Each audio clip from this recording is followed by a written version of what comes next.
नमस्कार साथियों, एक बार फिर से स्वागत है आपका दक्ष एजुकेशन लाइव में। और पॉलिटी के पिछले क्लास में हम लोगों ने शेड्यूल के बारे में पढ़ा था।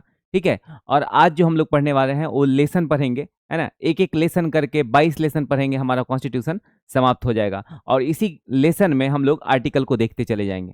ठीक है। तो पहला लेसन हम लोग आज पढ़ने वाले हैं। आइए देखते हैं कि लेसन में पढ़ना क्या क्या है। तो बता दें, अगर लेसन की बात हमारे संविधान में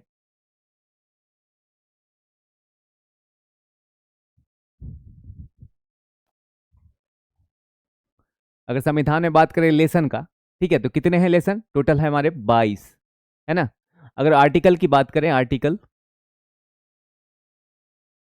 ये है 395। शेड्यूल जो हम लोग पढ़ चुके हैं, शेड्यूल शेड्यूल है टोटल कितना? 12।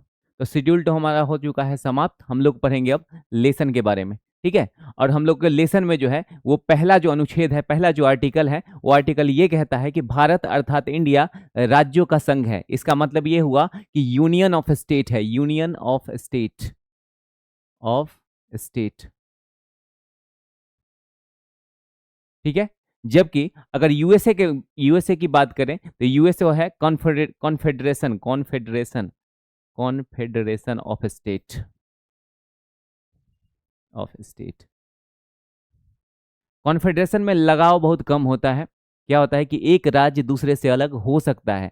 ठीक है। जबकि यूनियन में अगर देखें तो यूनियन काफी स्ट्रांग होता है। इसमें चाह के भी 28 राज्य हैं अपने पास, वो अलग नहीं हो सकता है। तो भारत क्या है? यूनियन ऑफ स्टेट है। कौन सा आर्टिकल बता रहा है? तो आर्टिकल 1 कहता है कि ये यूनियन ऑफ स्टेट है। ठीक है। अगर हम बात करें लेसन की, तो जो लेसन 1 पढ़ेंगे उसमें हम लोग को 4 आर्टिकल पढ़ना है। 1 2 3 4 आपका लेसन 1 समाप्त होने वाला है। ठीक है। तो आइए देखते हैं दूसरा क्या कहता है। अनुच्छेद 2 यानी आर्टिकल 2, संसद को यह अधिकार है कि भारत के बाहर कोई भी देश है तो उसे भारत में मिला सकता है, या किसी देश का कोई टुकड़ा है जो भारत में मिलना चाहता है उसे मिला सकता है।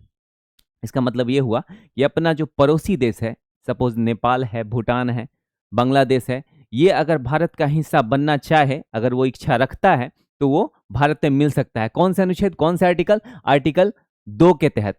इसका एक एग्जाम्पल है कौन? सिक्किम। सिक्किम।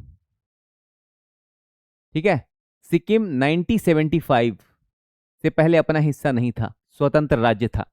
ठीक है। लेकिन 1975 में वो आके भारत में मिल जाता है। उसके बाद से आप देखेंगे भारत का हिस्सा है।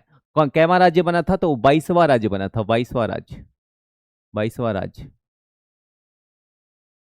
22nd। तो आर्टिकल 2 जो है ये कहता है कि कोई भी अगर देश है वो भारत में मिलना चाहता है तो वो मिल सकता है, बहुत आसानी से मिल जाएगा आर्टिकल 2 के तहत। ठीक है। नेक्स्ट नेक्स्ट है आर्टिकल 3। आर्टिकल 3 में संसद राष्ट्रपति के पूर्व अनुमति के, मतलब पार्लियामेंट राष्ट्रपति से अनुमति लिए बिना अगर चाहे तो भारत के किसी भी राज्य को उसके सीमा क्षेत्र में परिवर्तन कर सकता है। यानी उसका जो बाउंड्री है वो बढ़ा सकता है, घटा सकता है। ठीक है। और उसका नाम भी चेंज कर सकता है। और यहाँ देखिए लिखा हुआ है बिना उसके अनुमति के। अनुमति नहीं चाहिए स्टेट का। ठीक है। सपोज बिहार के रिस्पेक्ट में बात करें तो बिहार का जो क्षेत्रफल है इसको बढ़ाया जा सकता है। और हो सके मान लेते हैं झारखंड, झारखंड का 2-3 डिस्ट्रिक्ट अगर बिहार में मिलाना चाहे तो मिलाया जा सकता है। उसमें झारखंड सरकार से पूछने की जरूरत नहीं है। ठीक है। ये आर्टिकल 3 कहता है। अगर बात करें इसके नाम में परिवर्तन, तो नाम को भी परिवर्तित किया जा सकता है। बहुत आसान है। कौन से आर्टिकल? आर्टिकल 3 के तहत ऐसा किया जाएगा। ठीक है। उसके बाद हम आर्टिकल 4 की बात करें तो आर्टिकल 4 में जो है ये बहुत लंबा चौड़ा दिया हुआ है। हम बता दें आर्टिकल 4 में कि आर्टिकल 4 में 2 और 3 जब लागू किया जाएगा तो प्रेसिडेंट से अनुमति लेने की आवश्यकता बिल्कुल नहीं है। और बिना राष्ट्रपति की अनुमति के ये जो दूसरा देश है वो भारत में मिल सकता है, या किसी राज्य क्षेत्र में अगर परिवर्तन करने का इच्छा हो तो कर सकता है। कौन? पार्लियामेंट के द्वारा किया जाएगा। ठीक है। तो ये जो लेसन है हमारा वो खत्म हो जाता है। लेसन 1 खत्म हो गया है। ठीक है। Lesson 1 complete. मात्र 4 आर्टिकल है इसमें। ठीक है। लेसन 2 जो है उसमें सिटीजनशिप के बारे में पढ़ना है, और वो हम पढ़ेंगे अब सिटीजनशिप, है ना। लेसन 2। अगर बात करें सिटीजनशिप में तो यहाँ पे आर्टिकल 5 to 11 दिया गया है। कितना? 5 to 11। सवाल ये पूछा आता है कि सिटीजनशिप कहाँ से लिया गया है, तो ये ब्रिटेन से लिया गया है, यानी ब्रिटिश संविधान से लिया गया है। आपसे पूछे संसदीय प्रणाली कहाँ से लिया गया है, तो वो भी ब्रिटिश संविधान से लिया गया है। आपसे पूछ दे राष्ट्रपति, राष्ट्रपति लिया गया है यूएसए से, ठीक है। फंडामेंटल राइट यूएसए से लिया गया है। तो ये सारी चीज आपको याद रखना है। आर्टिकल 5 में ये कहा गया है कि संविधान प्रारंभ में दी गई नागरिकता, अर्थात जब संविधान बना तो उन सभी लोगों को नागरिकता दी गई जो उस समय भारत के अंदर थे, ठीक है। इसका मतलब ये हुआ कि हमारा देश आजाद हुआ है 15 अगस्त 1947 को, ठीक है। और 15 अगस्त 1947 से फिर जब 26 जनवरी 1950 तक का जो टाइम पीरियड है उसमें कॉन्स्टिट्यूशन बनता है ना। कॉन्स्टिट्यूशन बन के तैयार हो गया था हमारा 26 नवंबर 1949 को, लेकिन हम लोगों ने लागू नहीं किया। उसके पीछे एक कारण है। 1929 में लाहौर का एक अधिवेशन हो रहा है, ठीक है। रावी नदी के तट पे जो है वो हम लोगों ने झंडा फहराया था और हम लोगों ने डिसाइड किया कि हम लोग प्रत्येक साल 26 जनवरी को, यानी 26 जनवरी 1930 से बात करें तो हम लोग स्वतंत्रता दिवस मनाएंगे और अपने झंडे फहराएंगे। झंडा मतलब कांग्रेस का झंडा फहराएंगे। और जब हमारा 26 नवंबर को संविधान, 26 नवंबर 1949 को जब संविधान बन के तैयार हो गया, लेकिन हम लोगों ने इम्प्लीमेंट नहीं किया, ठीक है। हम लोगों ने इंतजार किया और ये चीज हम लोग लागू करते हैं कब, 26 जनवरी को। क्यों? क्योंकि अपने को पता था कि 26 जनवरी को अमर करना है ना, जो 1929 में हम लोगों ने घोषणा की थी। तो ये था 26 जनवरी 1949। अच्छा, इस दिन आप देखेंगे यहाँ से एक सवाल पूछा जाता था कि विधि दिवस कब बनाया जाता है। विधि दिवस, विधि दिवस, इसके पीछे भी एक कहानी है। विधि दिवस 26 नवंबर को मनाया जाता था, लेकिन 2015 में नरेंद्र मोदी साहब अपने प्रधानमंत्री जाते हैं, 125वीं जयंती थी बी आर अम्बेडकर की, वहां एक भाषण देते हैं जहां कहते हैं भाइयों एवं बहनों 26 नवंबर को हम लोग संविधान दिवस मनाते हैं। जब वो नीचे उतरे तो लोगों ने कहा कि 26 नवंबर को हम लोग मनाते हैं विधि दिवस। उन्होंने कहा कोई बात नहीं, हम चेंज कर देंगे। और उसके बाद से आप देखेंगे 2015 से चेंज हो चुका है और 2015 से हम लोग संविधान दिवस 26 नवंबर को मनाते हैं, ठीक है। और आपके एग्जाम में 2015 में पूछा भी गया, कई सारे एग्जाम में पूछा गया था 2015 में कि संविधान दिवस कब मनाया जाता है। तो ये आर्टिकल हमारा 5 कहता है, ठीक है। अच्छा, इसमें क्या क्या कहा गया है कि जब संविधान लागू हुआ है तो संविधान लागू होने तक जो लोग भारत में थे वो उन सभी को जो है नागरिकता दी जाएगी। तो उनको नागरिकता दी गई, ठीक है। ये आर्टिकल 5 कहता है, ठीक है। उसके बाद आर्टिकल 6 कहता है कि पाकिस्तान से भारत में आए लोगों की नागरिकता, किंतु वो यदि वह संविधान बनने के बाद आएंगे तो नागरिकता नहीं मिलेगी। बहुत अच्छे। इसमें एक डेट फिक्स किया गया था, ये था 19 जुलाई 1948, ठीक है। 19 जुलाई 1948 तक अगर पाकिस्तान से कोई लोग भारत आ जाता है तो उसको नागरिकता आसानी से दे दिया जाएगा। लेकिन अगर इसके बाद आता है तो एक रूल बनाया गया जिसका नाम था परमिट रूल, परमिट रूल, ठीक है।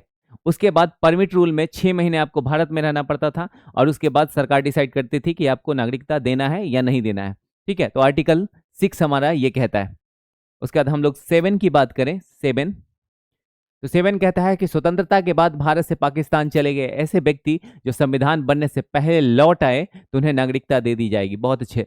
भारत के बहुत सारे लोग थे जो पहले ही चले गए थे पाकिस्तान, कि पाकिस्तान नया देश बन रहा है वहीं रहेंगे, ठीक है, मौज करेंगे। बट हुआ यूं कि वहां जाने के बाद असलियत में पता चला कि वहां है क्या।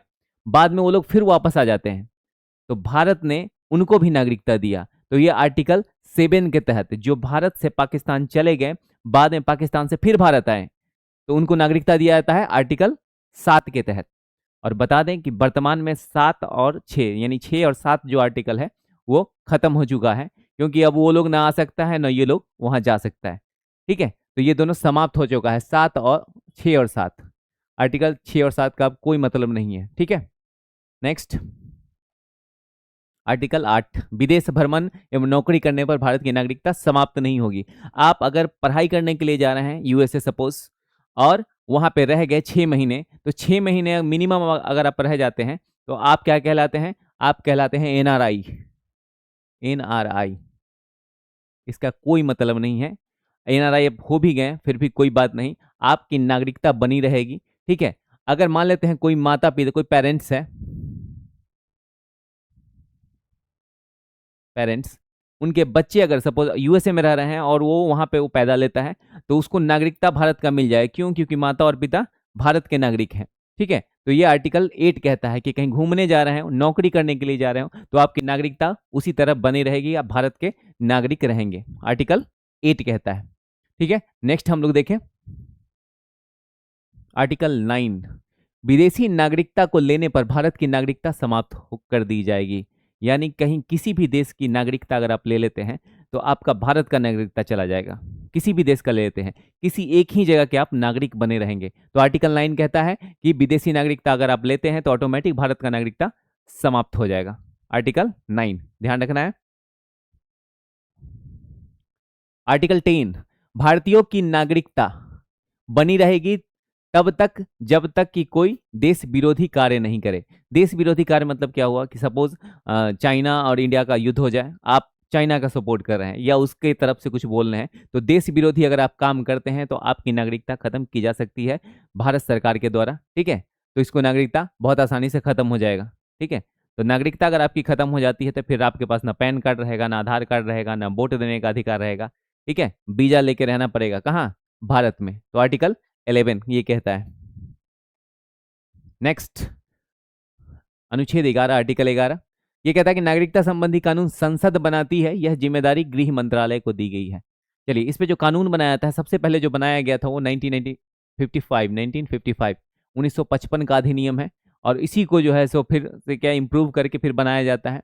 और अनुच्छेद 11 जो है गृह मंत्रालय, कौन? गृह मंत्रालय। अगर पूछे कि नागरिकता कौन से मंत्रालय के द्वारा जाता है तो गृह मंत्रालय के द्वारा दिया जाता है नागरिकता। ठीक है, सवाल ये पूछा जाता है नागरिकता कहाँ से लिया गया, तो ब्रिटेन से लिया गया। आर्टिकल आपको ध्यान रखना है 5 to 11। ठीक है, तो हम लोगों ने आज लेसन 1 और लेसन 2 दोनों को खत्म कर लिया। अगला जो हम लोग पढ़ने वाले हैं वो पढ़ेंगे फंडामेंटल राइट। ठीक है, नेक्स्ट वीडियो होगा फंडामेंटल राइट का, वो थोड़ा सा लंबा है। ठीक है, आज भर इतना ही, फिर मिलते हैं हम लोग नेक्स्ट वीडियो में। Thank you very much and have a nice day.